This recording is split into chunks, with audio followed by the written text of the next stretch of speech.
Di sebuah desa yang jauh dari hiruk-pikuk kota, hidup seorang pria bernama Fauzan.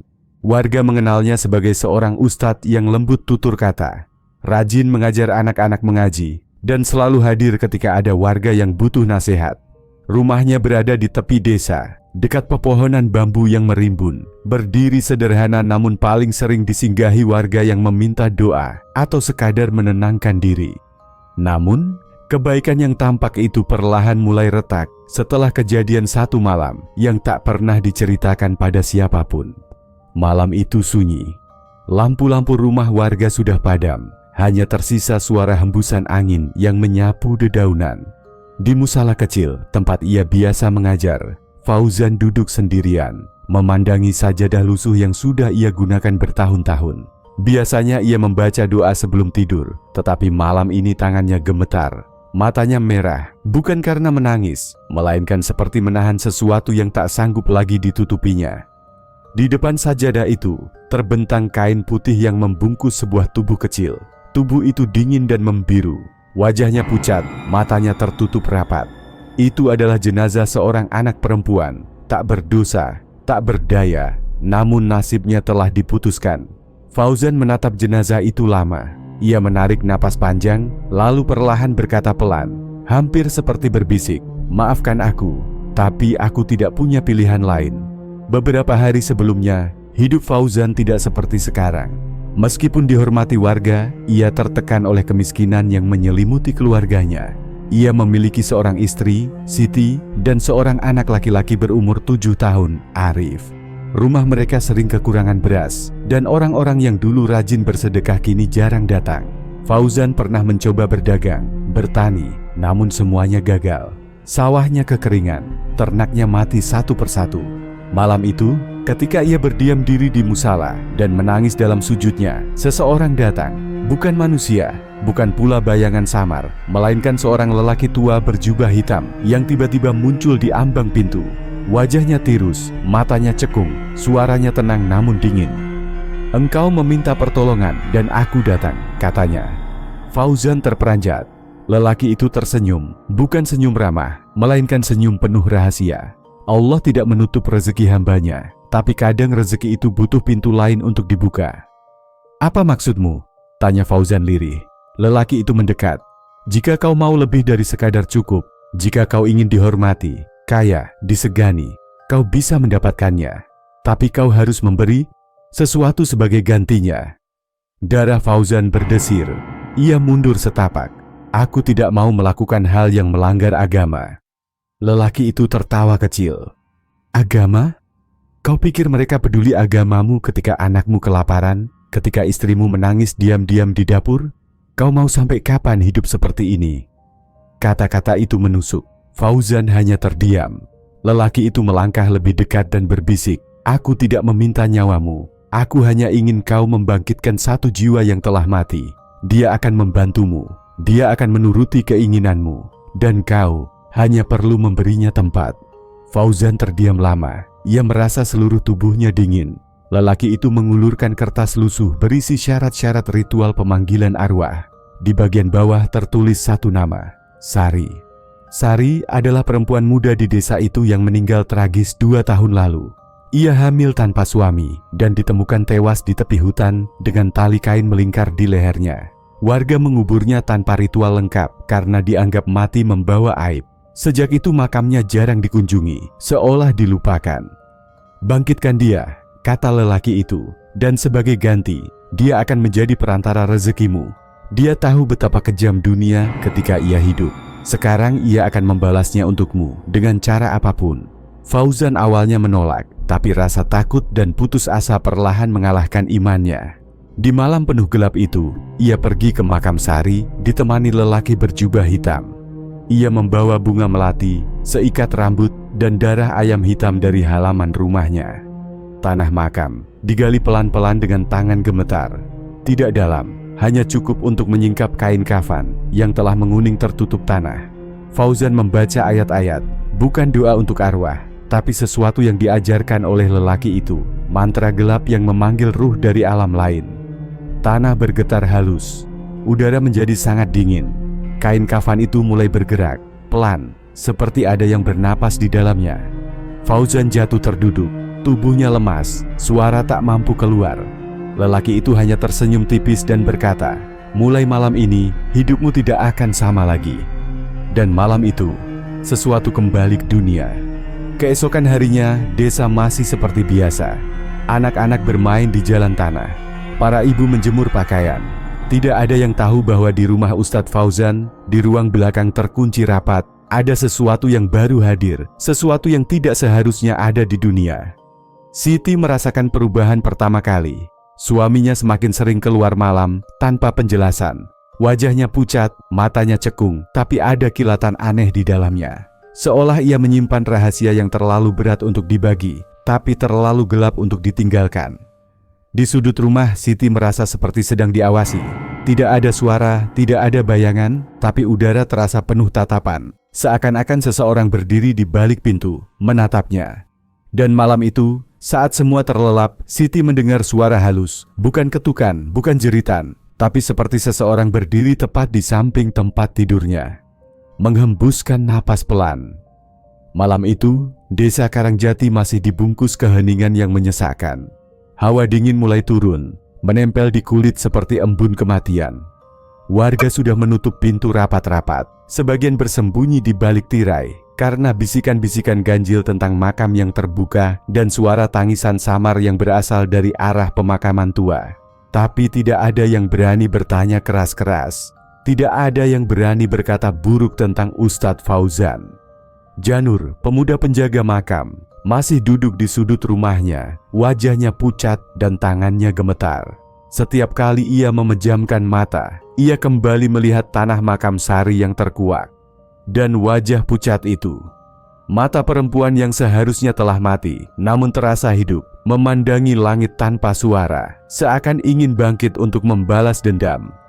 Tetapi bukan hanya Janur yang gelisah malam itu. Di rumah besar di ujung desa, Ustadz Fauzan duduk menghadap meja kayu tua, lampu minyak redup menerangi wajahnya. Di depan dia terhampar kitab lusuh tanpa judul dan kain putih yang dibasahi darah ayam hitam. Raut wajahnya tak lagi ramah seperti saat memberi ceramah di masjid. Guratan serakah dan ketegangan terpahat jelas di matanya. Di ruangan itu, seolah udara berhenti bergerak. Sudah hampir waktunya. Gumamnya pelan, suaranya dingin. Ia menoleh pada sebuah tempayan besar tertutup kain kafan. Tidak ada suara, tapi dari sana muncul hawa dingin menusuk. Bukan dingin biasa, melainkan seperti sentuhan dari dunia yang seharusnya tidak bergandengan dengan manusia. Ia tidak sadar, seseorang mengintip diam-diam dari celah pintu. Aiman, santri muda yang selama ini tinggal di rumahnya, menahan napas. Ia melihat darah, kitab tua, dan kain kafan yang mengerut tak wajar. Seakan dari dalamnya ada sesuatu yang bergerak halus. Aiman ingin kabur, tapi kakinya tak bisa digerakkan. "Niatmu sudah bulat?" Suara berat terdengar dari balik gelap, bukan suara manusia. Cahaya lampu seolah bergoyang. Ustadz Fauzan tidak terkejut, ia tersenyum tipis. "Aku sudah memberi apa yang kau minta. Sekarang giliranmu menepati janji." Angin dingin mengusap ruangan, dan sekelebat bayangan tipis muncul di belakang Fauzan. Rambutnya panjang acak-acakan, wajahnya pucat seperti jenazah, dan matanya kosong. Kunti itu berdiri diam, seolah menunggu perintah. Aiman hampir berteriak, tapi suaranya tertahan oleh rasa takut. Seumur hidup ia belajar tentang kebaikan, doa, dan akhlak. Ia tak pernah membayangkan bahwa ustadz yang dihormatinya menyimpan iblis dalam rumahnya sendiri. "Besok malam kau harus ambil satu lagi." Suara hampa itu terdengar lagi. "Satu nyawa anak kecil, agar kekayaanmu sempurna." Aiman tak kuat lagi. Ia mundur pelan, lalu berlari keluar tanpa suara. Dadanya bergemuruh. Malam itu, ia tidak berani kembali ke rumah. Ia duduk di dekat surau, menangis tanpa suara, merasakan keyakinannya runtuh. Keesokan paginya, desa semakin dipenuhi kegelisahan. Beberapa warga mengaku melihat kain putih melayang tanpa tubuh. Ada pula yang bersumpah melihat seseorang menyerupai Sari berdiri di bawah pohon randu tua dekat sungai. Rambut terurai, wajah pucat seperti tanpa darah. Namun tak ada yang berani mengaitkannya dengan kematian Sari atau Ustadz Fauzan. Sementara itu, Aiman memberanikan diri menemui Pak Lurah. Suaranya bergetar ketika berkata, "Pak, ada sesuatu yang tidak beres dengan Ustadz Fauzan. Aku lihat dia. Dia seperti memanggil sesuatu." Makam Mbak Sari terbuka. "Aku takut ini bukan hal biasa." Pak Lurah tidak langsung menjawab. Matanya memandang keluar jendela, ke arah masjid tempat Fauzan mengajar anak-anak ngaji tiap sore. "Kau yakin dengan apa yang kau lihat?" Air mata Aiman jatuh. "Aku takut, Pak, tapi aku tidak bisa diam." Pak Lurah menarik napas panjang. "Jangan ceritakan ini pada warga lain dulu. Bisa kacau. Kita harus hati-hati. Malam ini, aku akan mendatangi rumah Ustadz Fauzan. Kau ikut?" Aiman mengangguk pelan, meski wajahnya masih ketakutan. Malam menjelang lagi, lebih gelap dari malam sebelumnya. Bulan diselimuti awan, dan suara adzan Isya baru saja mereda. Ustadz Fauzan memimpin sholat seperti biasa. Suaranya tenang, wajahnya teduh. Tidak ada yang bisa membaca niat busuk di balik tatapan matanya yang menunduk. Namun Aiman tahu, Pak Lurah tahu, dan dari kejauhan, Janur yang duduk termenung di belakang masjid pun seperti merasakan ketidakberesan yang makin membesar. Setelah sholat, Ustadz Fauzan tersenyum, menyalami jamaah satu persatu. Percakapan ringan terdengar di serambi masjid. Anak-anak berlari kecil, tertawa, tanpa tahu bahwa malam itu mereka menjadi incaran makhluk tak kasat mata. Di sudut masjid, Aiman menunduk, tak sanggup menatap wajah gurunya. Ustadz Fauzan memperhatikan Aiman sebentar, lalu mendekat dan berbisik, "Kau terlihat lelah, istirahatlah, jangan pikirkan hal-hal aneh." Aiman hanya mengangguk. Di dalam dadanya, detak jantungnya semakin cepat. Malam semakin larut, kabut mulai turun di pemakaman tua. Makam Sari kini seolah menunggu sesuatu. Di kejauhan, seekor anjing melolong, lalu sunyi lagi. Di rumah besar Ustadz Fauzan, lampu di ruang dalam masih menyala. Kain kafan yang menutup tempayan bergetar pelan, seakan makhluk di dalamnya tengah bangun dari tidur panjang. Fauzan menatap langit-langit. "Malam ini, aku akan mendapatkan semuanya," bisiknya.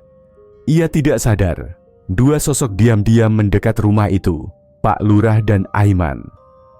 Dan dari bayang-bayang pohon beringin dekat jalan setapak, Janur ikut mengawasi. Wajahnya pucat, tapi hatinya dipenuhi tekad.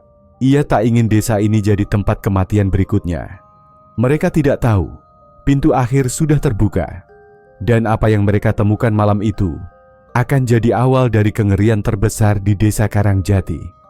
Rumah Ustadz Fauzan berdiri sunyi di ujung jalan desa. Dari luar, tampak biasa saja. Halaman bersih, lampu teras menyala redup, seolah pemiliknya tengah beristirahat. Tapi udara di sekitarnya terasa lebih dingin dari tempat lain, seperti ada sesuatu yang menolak kehidupan, menolak cahaya. Pak Lurah berjalan pelan di belakang Aiman dan Janur. Langkah mereka hati-hati, menembus pekat malam. Ketiganya hanya membawa satu lampu minyak kecil. Cahaya dari lampu itu menari lemah di udara, menciptakan bayangan bergerak di dinding rumah Fauzan. "Kau yakin dia di dalam?" bisik Pak Lurah. Aiman mengangguk. "Tadi aku lihat bayangannya dari jendela dapur, seperti sedang menyiapkan sesuatu." Pak Lurah mengencangkan genggamannya pada gagang parang kecil di pinggangnya, bukan untuk menyerang, tapi untuk berjaga. Janur tampak paling gugup. Kakinya gemetar, matanya sesekali melirik ke belakang seolah takut sesuatu mengikutinya. Mereka berhenti di depan pintu. Pak Lurah memberi isyarat. Aiman mengetuk pelan, tidak ada jawaban. Ketika ia hendak mengetuk lagi, daun pintu bergerak perlahan, terbuka dengan sendirinya. Udara dingin menyelinap keluar menusuk kulit. Mereka bertiga menatap satu sama lain, lalu melangkah masuk. Di dalam rumah, aroma melati menyengat seperti menyelimuti seluruh udara. Lampu di ruang tamu bergetar redup. Di dinding tergantung foto keluarga Fauzan, tapi di foto itu, wajah Siti tampak kabur, seperti dicoret oleh tangan tak terlihat. Aiman menelan ludah, dada terasa sesak. Mereka berjalan lebih dalam, menuju ruang belakang yang tertutup tirai putih. Dari balik tirai terlihat cahaya lilin bergetar lembut, dan di sana suara Fauzan terdengar, lirih namun jelas. "Dengan darah ini, aku perbarui ikatan. Dengan tubuh ini aku serahkan kekayaan. Dengan nyawa ini." Pak Lurah langsung menyingkap tirai. "Ustadz Fauzan." Fauzan menoleh, matanya merah, wajahnya setengah tertutup bayangan. Di hadapannya, sebuah tempayan besar sudah terbuka. Di dalamnya air berwarna hitam bergolak perlahan. Dan di sebelahnya tergeletak seekor ayam hitam tanpa kepala, darahnya menetes ke lantai. Pak Lurah melangkah maju, suaranya tegas tapi bergetar. "Apa yang kau lakukan ini, Fauzan? Kau ustadz, panutan warga. Mengapa kau terlibat dalam hal semacam ini?" Fauzan hanya tersenyum tipis. "Kau tak akan mengerti, Lurah.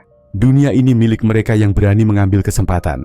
Kau tahu, aku sudah hidup miskin terlalu lama, dan Allah diam saja." Aiman terisak. "Ustadz, jangan berkata begitu. Ini bukan jalan yang benar." Tapi Fauzan justru tertawa kecil. "Benar? Salah. Siapa yang bisa memastikan? Aku hanya ingin lebih dari sekadar doa, dan dia memberiku itu." Tiba-tiba hawa ruangan berubah. Dari tempayan itu muncul kabut hitam tipis, berputar pelan lalu membentuk sosok. Rambut panjang terurai, kulit pucat keabu-abuan, mata hitam seperti lubang tanpa dasar. Kunti itu muncul perlahan, mengambang di udara, menatap mereka tanpa ekspresi. Janur hampir terjatuh. Astagfirullah. Fauzan menatap makhluk itu dengan bangga. "Lihatlah, dia pemberi berkahku. Dari rahimnya lahir rezeki yang tak terputus." Pak Lurah mengangkat parang, tapi tangannya gemetar. "Itu bukan berkah, itu kutukan." Kunti itu menatap mereka satu persatu. Dari matanya menetes air hitam, menodai lantai kayu. Udara jadi lebih berat. Lilin-lilin padam satu persatu, menyisakan cahaya lampu minyak di tangan Aiman. Kemudian dari belakang sosok itu muncul sesuatu lagi, kecil, seperti bayi. Tapi kulitnya pucat, matanya merah, dan tangisannya tak bersuara. Kunti itu menggendongnya, lalu menatap Fauzan dengan sorot dingin. Fauzan tersenyum. "Anakku, lihatlah, ini ayahmu." Pak Lurah berteriak, "Itu bukan anak, itu iblis, Fauzan." Tapi sebelum siapapun sempat bergerak, makhluk itu mengangkat tangannya perlahan. Angin berputar deras, tirai-tirai berkibar, dan seluruh ruangan bergetar. Wajah Fauzan berubah pucat. Ia menatap Kunti itu, bingung, lalu berkata dengan panik, "Tidak, kau berjanji akan mematuhi perintahku." Makhluk itu menatapnya tajam. Dari bibirnya keluar suara yang bukan suara manusia, lirih tapi menusuk hati. "Kau yang berjanji akan membiarkan kami hidup." Lalu Kunti itu memeluk bayinya erat, memandangi Fauzan lama sekali, seolah menahan amarah yang disimpan bertahun-tahun. "Sekarang waktunya kau menepati bagianmu." Seketika tubuh Fauzan terangkat ke udara. Ia menjerit, tapi suaranya seolah tertelan keheningan. Tubuhnya bergetar keras, lalu terhempas ke dinding. Aiman dan Pak Lurah hanya bisa menunduk, tak berani melihat. Ketika mereka menoleh lagi, tubuh Fauzan sudah tergeletak kaku. Matanya terbuka lebar, bibirnya berlumur darah, dan di dadanya terukir tanda aneh, menyerupai tulisan Arab yang terbalik. Sementara tempayan hitam itu retak, airnya mengalir ke lantai seperti darah pekat. Kunti itu menatap jasad Fauzan lama sekali. Kemudian, perlahan ia memudar bersama bayinya, meninggalkan aroma bunga melati yang menusuk. Pagi menjelang, warga desa menemukan Pak Lurah, Aiman, dan Janur tergeletak di halaman rumah Fauzan. Mereka masih hidup, tapi wajah mereka pucat seperti kehilangan seluruh darah. Di dalam rumah, hanya ada tubuh Fauzan yang kaku, dan lantai yang dipenuhi bekas air hitam mengering. Desa geger. Tak ada yang mengerti apa yang terjadi malam itu. Ada yang bilang Fauzan meninggal karena serangan jantung, ada yang bilang karena dirasuk jin. Tak ada yang tahu pasti. Tapi sejak hari itu, setiap malam Jumat, aroma melati kadang kembali tercium di sekitar rumah itu. Dan sesekali, ada yang melihat bayangan perempuan berjalan di halaman, menggendong sesuatu di pelukannya. Beberapa bulan kemudian, Aiman pindah ke kota. Ia tidak pernah lagi mengenakan sorban putih seperti dulu. Setiap kali mendengar azan, hatinya bergetar. Ia belajar lagi tentang makna doa, tentang ikhlas, tentang batas antara ambisi dan keserakahan. Dalam diam, ia selalu teringat wajah gurunya, Ustadz Fauzan, yang dulu disegani, lalu tersesat karena ingin menguasai lebih dari yang seharusnya dimiliki manusia. Dan setiap kali aroma melati tercium di udara, Aiman hanya berbisik pelan, semoga Allah mengampuni mereka yang lupa bahwa rezeki sejati bukan dari iblis, tapi dari kesabaran. Pesan hikmah. Keserakahan manusia seringkali membuatnya lupa bahwa hidup bukan tentang seberapa banyak yang dimiliki, tapi seberapa bersih jalan yang ditempuh. Bahkan doa yang tulus bisa berubah jadi kutukan jika hati telah dikuasai ambisi.